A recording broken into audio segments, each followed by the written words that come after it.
ça fait longtemps depuis nous wèm sur channel moi, ça pourrait gagner presque une année.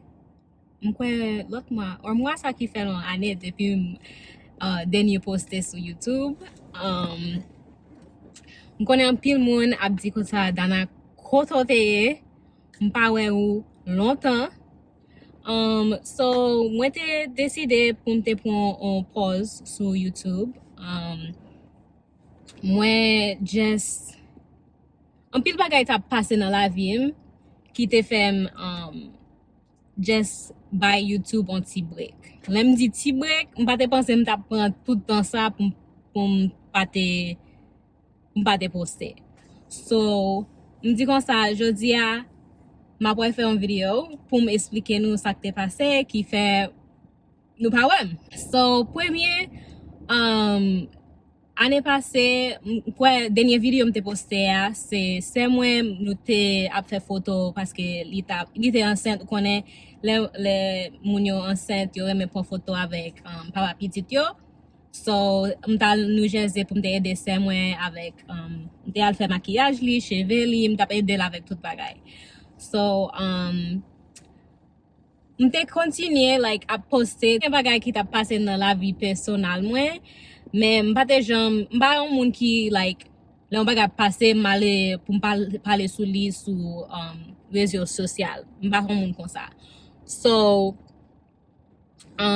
moi just stop m'te dit comme ça m'a continuer à poster pendant tout bagay passer dans la vie moi mais m'te rive dans moment m'pa ka ou connaît m'pa un monde les qui pas content pour m'a poster sur social media like moi me prend un break like pour tête moi ça vraiment important pour like m'kwa c'est yo 10% like là ou gen problème ou pas ka just aller sur social media and then al parler tout le monde business ou pas tout le monde de qui vle bon pour eux comprendre. So un pile bagay t'a passé dans la vie moi mais dans tout bagay ça yo pas parler avec gen des moun encore m'te gen un ménage année passée moi quitté avec lui ça t'est en situation gen un jour m'a expliqué ça qui t'est passé mais ça t'est en situation qui j'aime que t'ai ka dit ça like li ouvrième à ça me vle non un moun le m'a date. So le m'a chercher un moun m'ta vle di. So moi dit comme ça que année ça 2022 a m'te dit comme ça on connaît année ça m'a prendre pour tête moi m'a focus sur ça me vle faire avec futur moi. So m'konne m'te dit nous que m'te dans l'école pour infirmière mais moi prend pile temps pour m'te ka like fini avec degré so moi te joindre un programme qui était tout pour la caille moi qui pas comme qui j'en dit en créole but li le software engineer. So m'ta allé dans l'école là pour 10 semaines et puis kounya yo bon certificat là pour m'ka travailler comme un software engineer. So m'di comme ça son bagay m'ka check off checker sous liste m'te dit on bagay pour m'faire pour tête moi pour la vie moi and then année ça m'di comme ça m'pa tellement update moi te vle plus focus sur tête moi like ranger et des bagay moi qui pas bon dans moi pour on pi bon monde vous comprenez parce que non gen des amis m'te gagné m'te ouais qui j'aime tap agi avec yo like moi care plus que yo te care pour moi on pile bagay comme ça. So and then moi ouais like gen na garçon m'a date j'aime choisir et pas bon choix m'a fait and then ou connaît like gen na bagay ça yo un pile parent pa chita parle avec ti moun yo de, you know, like la vie, like experience yo. So, moi-même, senti like parent pa jam, you know, explique like bagay ki te pase dans la vie yo, and, you know, pour moi-même avec se mwen yo, just pa fe same mistake yo te fe yo. So, senti like, anti jan, map apprendre tout ça yo pour compte mwen, but mba ge problème avec ça parce que tout bagay son expérience pour mka, you know, vin pi bon moun.